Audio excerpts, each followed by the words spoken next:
Gesek. Jadi Mas, Ma Ayu ini dulu sempat dilarang sama orang tua. Kameranya ke saya loh. Nih biarin aku mau ngomong.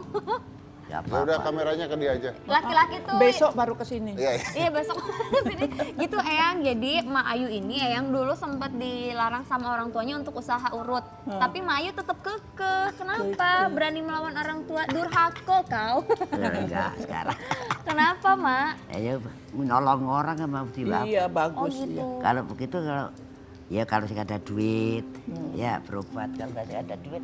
Berarti dulu pas usaha diem-diem gitu. Iya, Jadi orang tua nggak tahu. nggak tahu.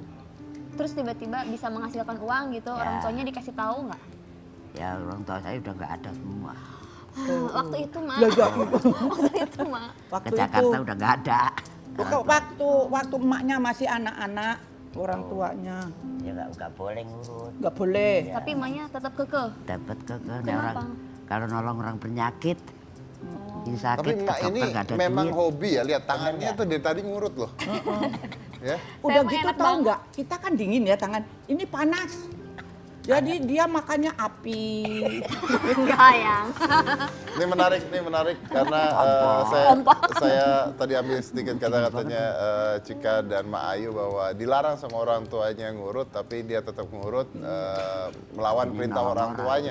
Nah kadang-kadang kita juga harus melihat yang selama ini dianggap bahwa anak durhaka, orang tua pun bisa salah gitu ya. Banyak orang tua yang bisa salah juga dan tidak perlu dipatuhi. Contohnya sekarang banyak orang tua di pedesaan dan di mana yang melarang anaknya sekolah.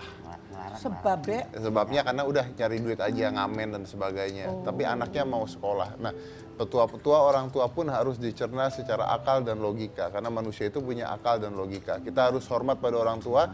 Tapi kalau kita merasa itu benar, kita juga bisa berdebat untuk melakukan apa yang benar dan apa yang tidak. Begitu juga dengan orang tua ke anak-anak.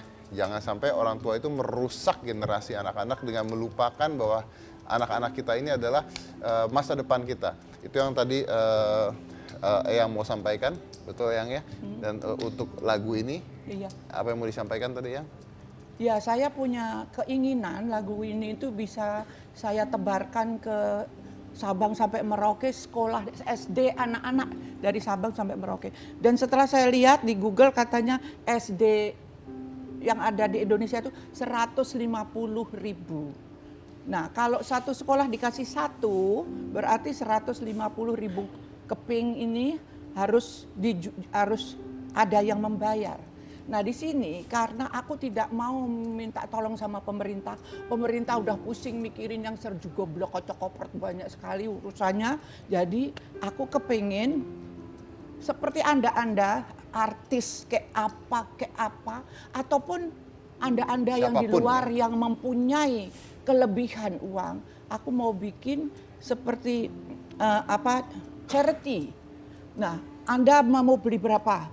1.000, ini 1.000, kemudian dijatuhkan di mana? Nanti semua dikumpulkan, kita minta tolong para gubernur daerah-daerah untuk menyebarkan itu ke sekolahan. Jadi yang membayar ini, kalau sekarang yang ini tuh harganya 50. Tapi saya akan meminta sama Mbak Acin, kan dia yang membuat dari musika, saya suruh paling tidak tuh kalau boleh 20. Kalau 20 jadi berarti kalau 150.000 itu ada 3 miliar. 3 miliar memang uang besar, tapi kalau kita bareng-bareng semua, seperti Anda ini ada berapa 100 atau berapa, yuk kita satu-satu 100, kumpulan kita bikin 100, 1.000, satunya kalau 20, kalau 100, 1.000 itu 20 juta. Kalau 100 2 juta ya. Jadi itu bisa dikumpul-kumpul supaya mereka itu bisa mendengarkan lagu yang Layak. yang punya rasa nasionalisme. Di sini aku bangga jadi anak Indonesia. Aku cinta bangsa dan negeriku Indonesia. Aku bangga, aku bangga jadi anak Indonesia. Di sini ada. Jadi supaya mereka itu tersentuh, kalau cintailah cinta dan cintailah cinta karunia tiada tara. Jadi itu supaya semuanya itu anak tidak dibelai dengan cinta, dia cuman harus suruh memikir terus, oh nopo to Bu?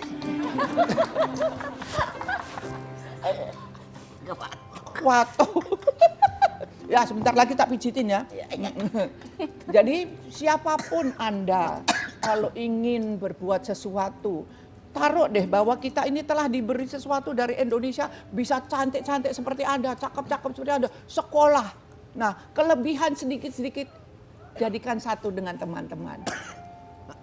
Supaya kita bisa memberikan ini dari Sabang sampai Merauke 150.000. Itu untuk kita bisa membelai hati mereka. Jangan anak-anak bisa ngebully anak sampai mati, anak-anak ngebully anak sampai cacat.